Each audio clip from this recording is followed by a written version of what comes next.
Et à un moment donné, cette femme revient, et elle revient vers moi, on prend un temps pour discuter, puis elle me dit, voilà, j'ai bien réfléchi à ce que vous m'avez dit la dernière fois. Et il se trouve que dans notre communauté, nous mettons régulièrement de l'argent de côté pour aider telle ou telle personne à approfondir le bouddhisme. Si vous le voulez, nous pouvons prendre en charge tous les frais de la retraite de 3 ans, 3 mois et 3 jours. Ouais. Ça a marché. Alors ça, ce jour-là, intérieurement, là, il y a eu une joie, c'était génial. Super. Et alors, bon, c'est sûr que je suis allé en parler au lama.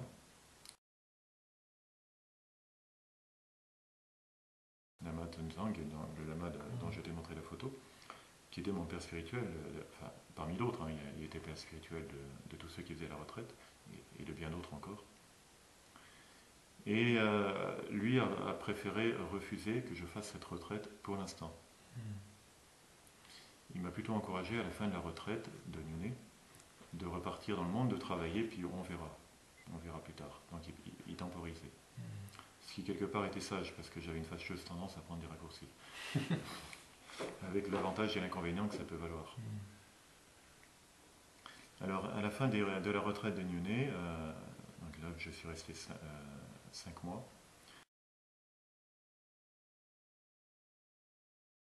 je suis revenu chez mes parents, et mes parents avaient comme voisin de palier des prêtres du sanctuaire de la Salette. Sanctuaire Notre-Dame de la Salette, c'est un des lieux d'apparition mariale en France. On part de Grenoble en direction de Gap, il y a une route, 1 heure et demie de route, on arrive à un petit village qui s'appelle Cor. Ce village, on prend une route sur la gauche qui monte à 1800 mètres d'altitude, qui fait 10 km, et on atterrit à 1800 mètres d'altitude sur un véritable sanctuaire. C'est assez extraordinaire. Ouais, c'est perdu dans la montagne. C'est perdu dans la montagne. Et avec l'un des prêtres de cette communauté, j'avais lié plus particulièrement, enfin, on avait une forme d'amitié. On échangeait assez souvent, pourtant il m'avait jamais parlé de Dieu encore. Il sentait que je n'étais pas encore prêt. Et puis un jour, il me dit, bah, tiens, cet après-midi, je vais au sanctuaire, est-ce que tu veux venir avec moi? Je me suis dit, pourquoi pas. J'étais toujours ouvert. Alors j'y suis allé, et c'est là, je suis monté avec lui, enfin, il m'a emmené en voiture, et voilà, c'est la première fois que j'ai entendu parler d'une certaine Marie, d'un certain Jésus-Christ, de l'Esprit Saint, de Dieu.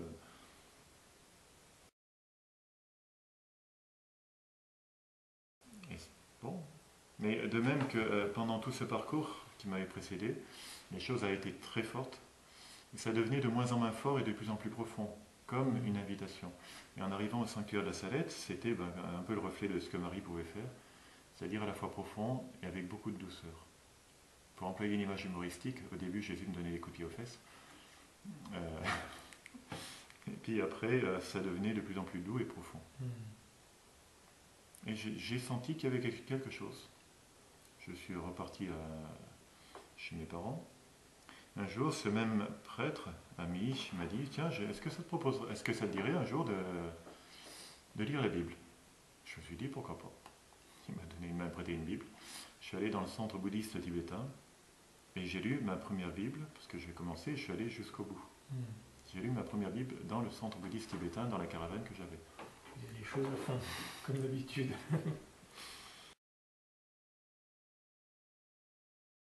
En fait, j'étais porteur d'une soif intense.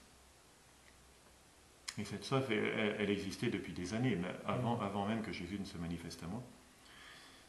Et seulement la différence, c'est quand on est porteur d'une soif intense, on cherche par tous les moyens à abreuver cette soif, y compris à l'abreuver par des fausses sources, comme dit le prophète Jérémie.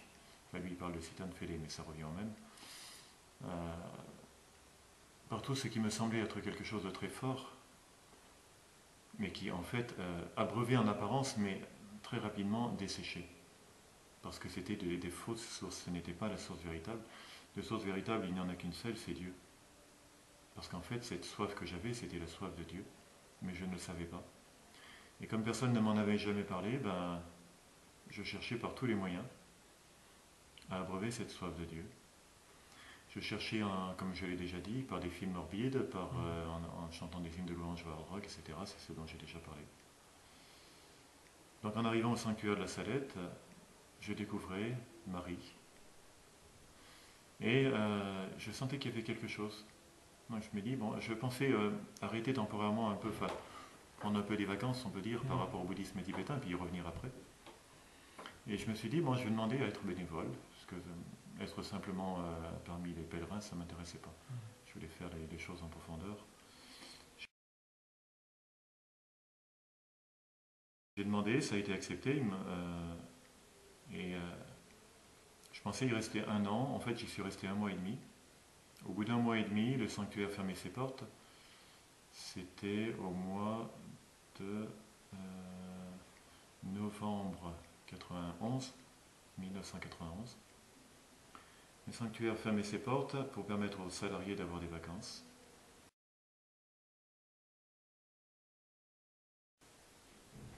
J'ai demandé des centres de prière chrétienne. On m'a donné Cîteaux, on m'a donné Tamier. Je suis venu à Cîteaux. Je suis resté 1 mois et demi. Je suis reparti 1 mois et demi. En communauté, tu étais. Alors, je suis arrivé, oui, en communauté. Ça, c'est pareil, je ne voulais pas faire les choses à l'hôtellerie, ça ne m'intéressait pas. Je me souviens, j'avais dit au père maître, qui était frère Joël à l'époque, je peux comprendre que vous fassiez patienter les choses, mais sachez que moi, ce qui m'intéresse, c'est de vivre les choses de l'intérieur, pas de façon superficielle. Et si ce n'est pas possible de rentrer assez vite en communauté, pas parce que je suis pressé, mais parce que je veux faire les choses en profondeur, j'irai frapper à une autre porte. Et ça a été accepté. Je suis assez rapidement rentré. Et j'y suis resté 1 mois et demi en communauté, pour la Noël aussi.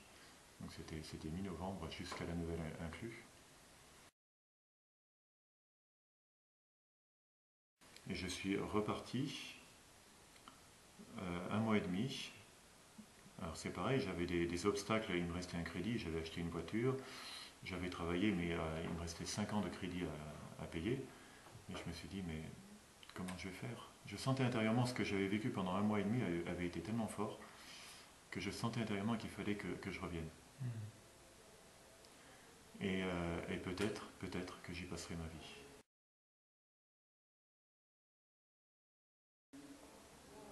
Alors le bouddhisme tibétain, j'étais toujours attiré par le bouddhisme tibétain.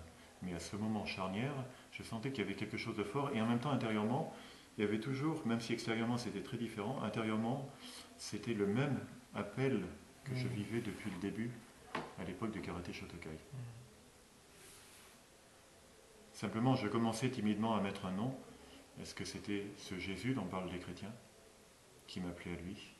Bien sûr que c'était Jésus, mais je n'étais pas prêt à l'accepter.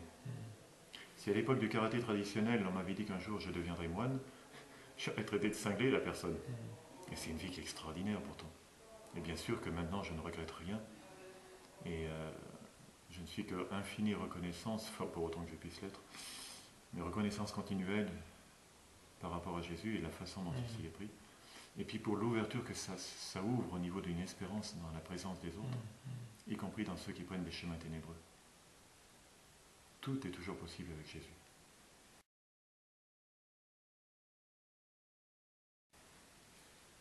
Et donc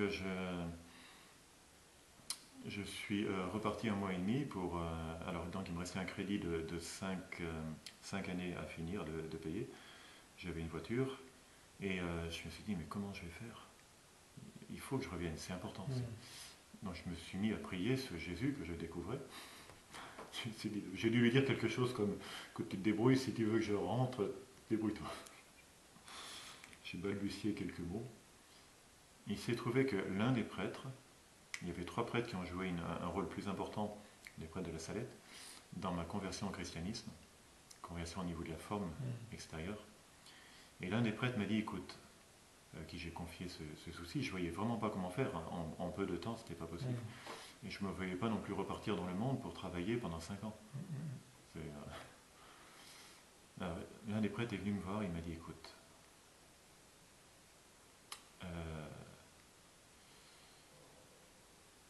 on a décidé, il me reste un peu d'argent de côté, je ne savais pas quoi faire avec cet argent, autant qu'il serve pour quelque chose, pour le Seigneur, mais par temps intermédiaire.